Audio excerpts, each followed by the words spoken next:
જય કુખારમાં મેલડી દેવી શક્તિની ભક્તિ કરવા ઈચ્છાનો ત્યાગ કરવો પડે તે વાત ઉપર કુખારમાં મેલડીએ શું પ્રવચન આપ્યું તે આપણે આ વિડીયોમાં જોશું. જય કુખારમાં મેલડી. આમ થોય કદાચ મનમાં વિચાર કર્યો હોય ને કે આ લાવું તો સમય આવતા એ તમારા શરણોમાં લાવી દે તમારી માં. પણ એ ક્યારે થાય? એ ક્યારે થાય? જ્યારે તમે દેવી શક્તિની ઉપાસના કરો, એની સાચી ભક્તિ કરો, એનો લાડ પ્રેમ કરો, ત્યારે આપે રૂપે તમારા માગણી કર્યા વગર તમારી ઈચ્છાઓ જો આપોઆપ પૂરી ના થાય તો મને મેલડીને કહેજો.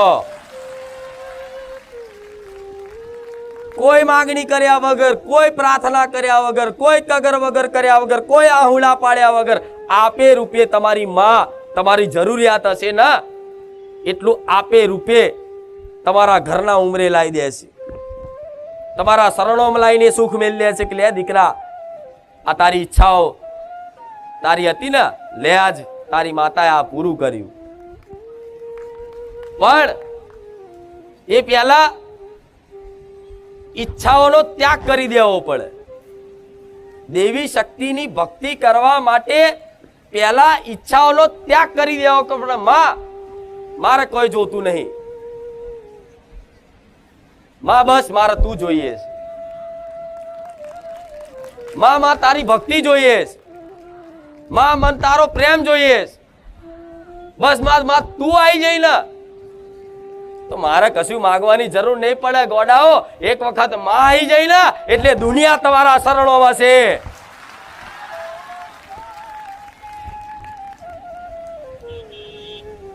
કોઈ પણ વસ્તુના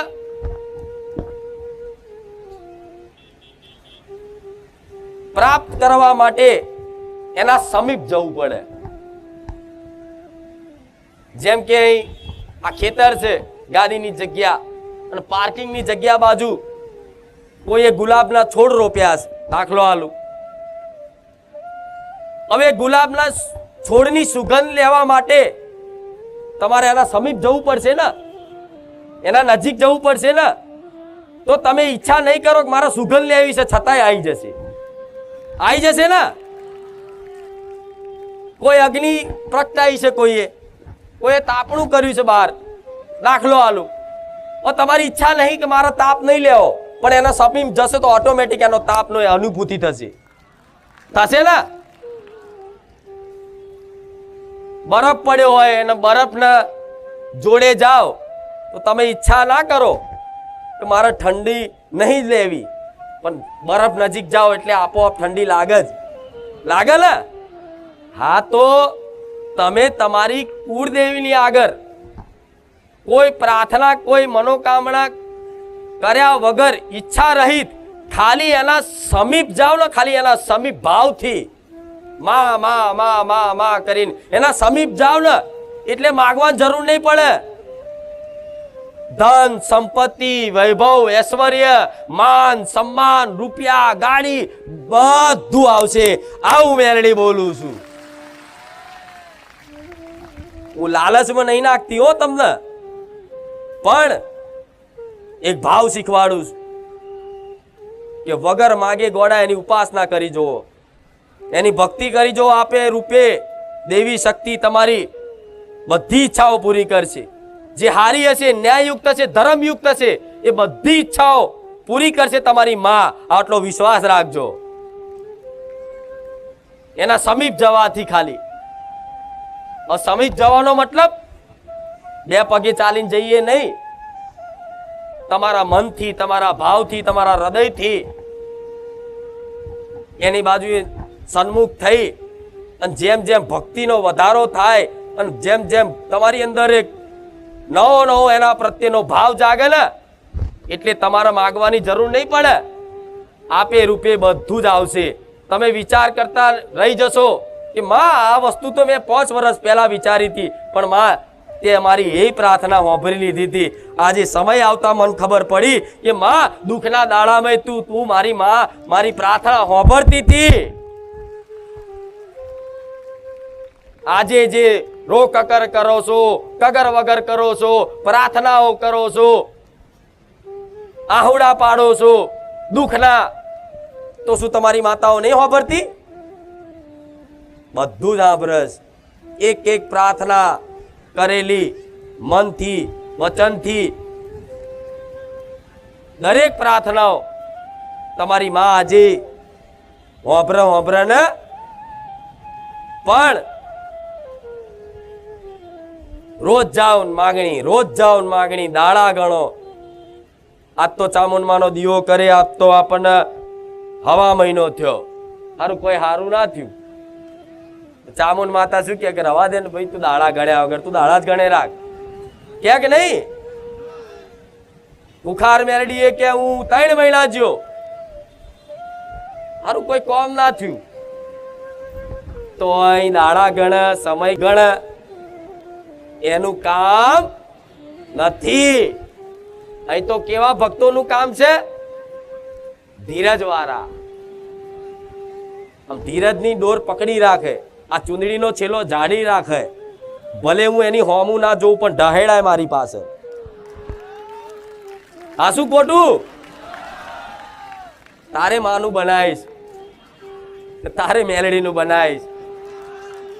કે આમ ચુંદડીનો છેડો જાલી રાખો, અને હેરતી હોય અને પાછળ ઢહેડાઓ છો.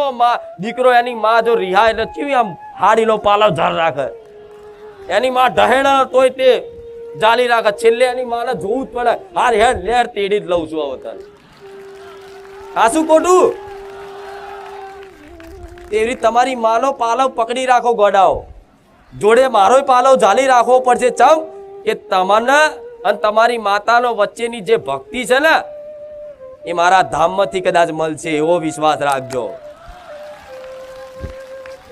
નહીં તો જાદુ મંતર જંતર મંતર વારણ કારણ કિલ્લા ચોકી મૂળા આ બધું કરીને થાક્યા છો.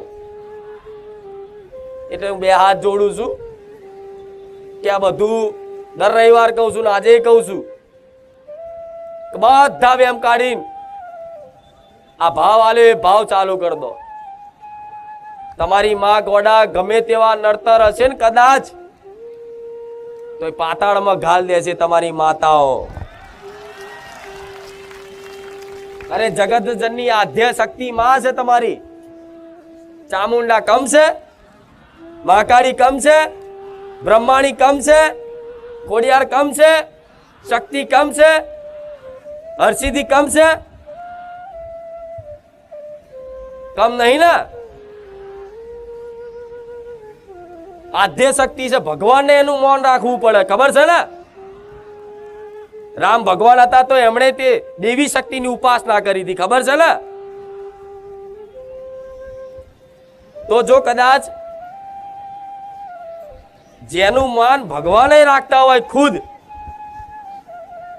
એવી દેવી શક્તિ તમારા ઘેર બેઠી હોય, એનો દીવો તમારા ઘેર થતો હોય, અને આ નડતરના મગજમાં લઈને શંકાઓ કરો તો ગોડા ફટ છે તમારી ભક્તિને.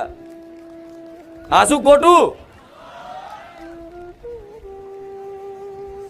મહાકાળી જેવી મહાકાળી રક્ત બીજને હણનારી માં બેઠી છે, ચંડ મુંડ મારવા વાળી બેઠી છે,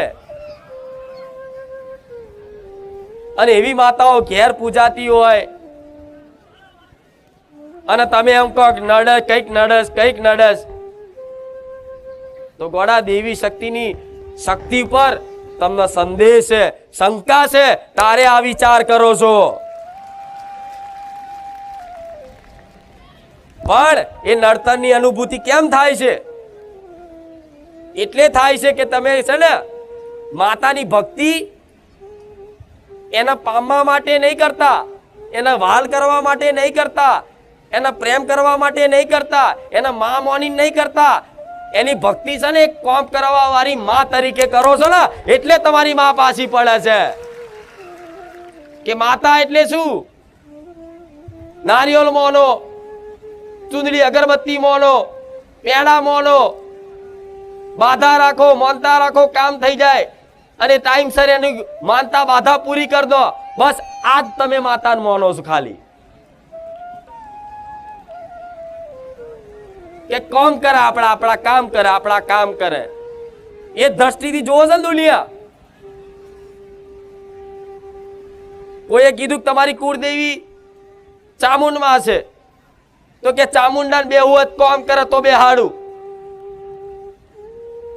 કોઈ મેલડી હોય પેઢીની જાગૃત થઈને આવી હોય, કોઈ દીકરાને ધૂણવા સપને બતાવતી હોય, કોઈ ભુવા જોડે કદાચ જોડાવા જતા હોય તો અહીંયા કદાચ વારે ઘડી આવતી હોય કે ભાઈ તમારા બાપ દાદાની કોઈ મેલડી માતા છે, તો શું કહે છે?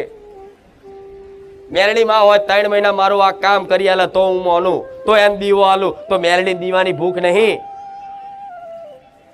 મેલડીને કઈ નારિયેળની ભૂખ નહીં, એના પેડાની હુકડીની ભૂખ નહીં. એટલે માતાઓ દૂર ભાગે છે બધાથી. કોમ વારી મોનો છે એને કોમ વારી. પણ સાચી ભક્તિ તો કોઈ વિરલો દીકરો જ હશે, કોઈ ભક્ત જ હશે સાચો એવો કે જેને ખરેખરમાં દેવી શક્તિની ઓળખ કરી અને એના શરણે પડી ગયો હોય કે માં, માર તારા વગર મારું જગતમાં કોઈ નહીં.